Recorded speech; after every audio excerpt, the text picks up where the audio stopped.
নমস্কার, শুভ মধ্যাহ্ন। চলে এসেছি একটা রেসিপি নিয়ে। আজকে আমি করলাটাকে একটু অন্য ধরনের ফ্রাই করছি। দেখুন আমি কিভাবে করছি। আমরা তো একঘেয়ে করলা ভাজা, করলা সেদ্ধ খাই, সেখান থেকে বেরিয়ে এসে একটু নতুনত্ব করার চেষ্টা করছি। করলাগুলোকে আগে সেদ্ধ করে নিয়েছি নুন দিয়ে, এরপর তার দানাগুলোকে সব বের করে নিয়েছি। এখানে একটা ব্যাটার তৈরি করেছি। এর মধ্যে এর ভেতরে আমি আছে আদা, রসুন, এই দুটো, আর কাঁচা লঙ্কা পেস্ট, আর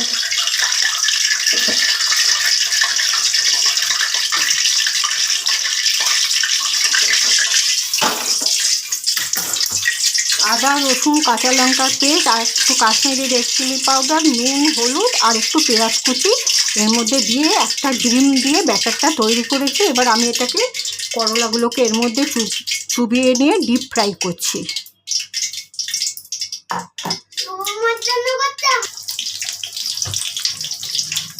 এক পিঠ ভাজা হয়ে গেছে দেখুন। এবার আমি এটাকে উল্টে দিচ্ছি।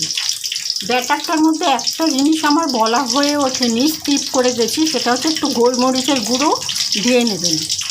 তাহলে ময়দা, নুন, হলুদ, কাঁচা লঙ্কা পেস্ট, রসুন পেস্ট, আদা পেস্ট, আর পেঁয়াজটা কুচি করে কেটেছি, একটা ডিম দিয়েছি ব্যাটারটা তৈরি করবার সময়, আর একটু কাশ্মীরি রেড চিলি পাউডার দিয়ে ব্যাটারটা তৈরি করেছি।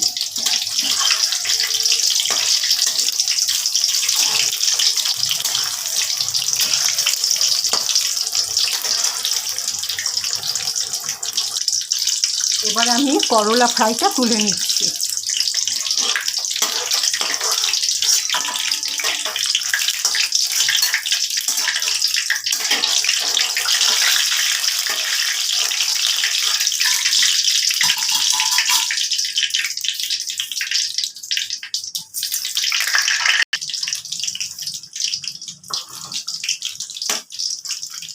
ফ্রাইগুলো প্রায় আমার হয়ে এসছে, এবার তুলে নিচ্ছি। দেখুন কত সুন্দর হয়েছে।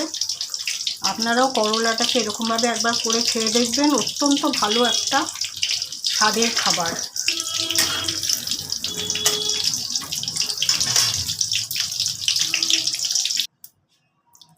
করলা ফ্রাই আমার হয়ে গেছে দেখুন, আমি প্লেটে তুলে নিয়েছি। এটা তো আর স্ট্যান্ডিং টাইমের কোনো ব্যাপার নেই, সুতরাং ভিডিওর মাধ্যমে আমি সব কিছুই বললাম কী কী লাগবে। করলাটাকে অর্ধেক করে ভালো করে সেদ্ধ করে নেবেন নুন দিয়ে, তারপরে ভেতরে দানাগুলো সব বাইরে বের করে নেবেন। একটা ব্যাটার তৈরি করবেন, তার মধ্যে আদা, কাঁচা লঙ্কা, রসুন পেস্ট আর পেঁয়াজটাকে কুচিয়ে দেবেন।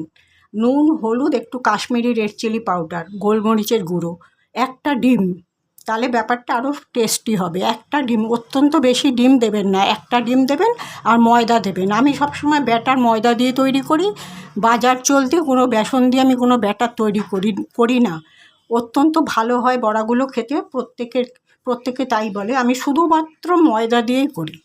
ঠিক আছে, যাই হোক, আমি আমার ভিডিওটা যেখানেই শেষ করছি। দেখা হবে আগামী একটা ভিডিওতে বা ব্লগে। সবাই ভালো থাকবেন। নমস্কার।